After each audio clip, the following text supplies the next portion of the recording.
అమ్మ చనిపోతూ కూడా నా ప్రాణం కాపాడాలని నన్ను బయటికి విసిరేసింది. అప్పుడు నన్ను పట్టుకున్నది ఈ చేతులే కదా బావా.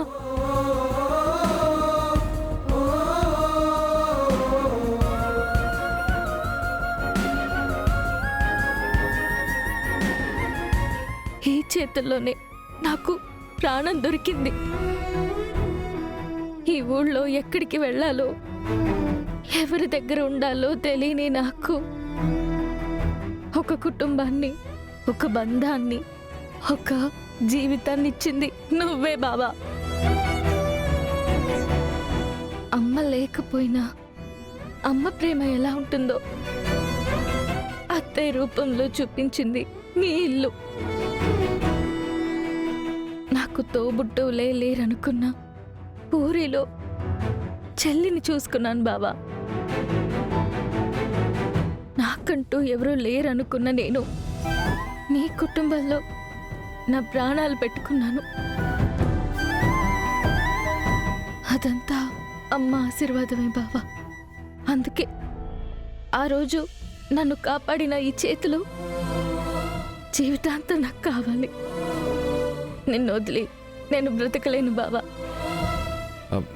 భూమి,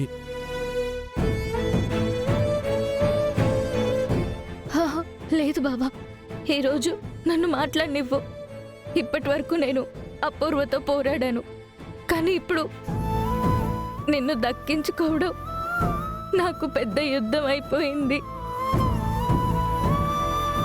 నువ్వు నాకు భర్తవి మాత్రమే కాదు బావా, నా బతుక్కి అర్థం. అమ్మ తర్వాత నన్ను ప్రాణంలా చూసుకున్న మనిషివి నువ్వు. మన బంధం ఈ ఒక్క జన్మది కాదు బావా.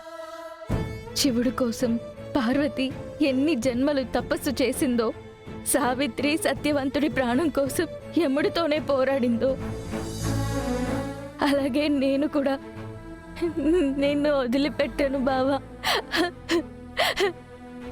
నువ్వు లేకుండా నేను ఉండలేను బావా. బావా, నన్ను మళ్ళీ నీ భార్యగా ఒప్పుకో. నీ పక్కన భార్యగా నిలబడలేకపోయినా కనీసం నీ కాళ్ళ దగ్గర దాసిలాగా పడుంటాను. నీకు నీడలా ఉంటాను బావా. నీ ప్రేమని ఆరాధిస్తూ నిన్ను చూసుకుంటూ బ్రతికేస్తాను. నన్ను మాత్రం దూరం చేయకు బావా.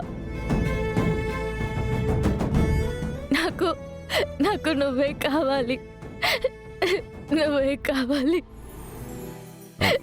భూమి, నాకు నువ్వు కావాలి. నీ కాళ్ళు పట్టుకుంటాను, నువ్వు నాకు కావాలి. భూమి, లే.